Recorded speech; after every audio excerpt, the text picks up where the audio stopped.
जगभरात वसुंधरा दिन साजरा करून पर्यावरण संरक्षणाचा संदेश दिला जातो.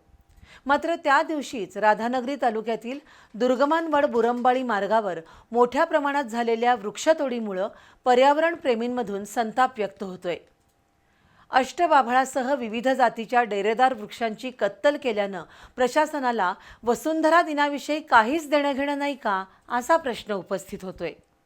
22 एप्रिल रोजी जगभर वसुंधरा दिन साजरा करून पर्यावरण संरक्षणाचा संदेश दिला जातो.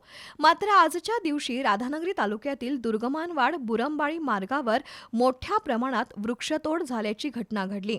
या संदर्भात प्रादेशिक वनविभागाचे वनक्षेत्रपाल विशाल पाटील यांना विचारलं असता पंचायत समितीच्या बांधकाम विभागाकडून वृक्षतोडीसाठी पत्र देण्यात आल्याची माहिती त्यांनी दिली.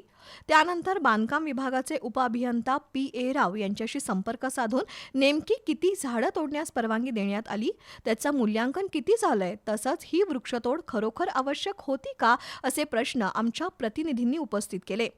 तेव्हा कार्यालयातून माहिती घेऊन याबाबत सांगू असं गुळमुळीत उत्तर पंचायत समितीच्या बांधकाम विभागानं दिलं.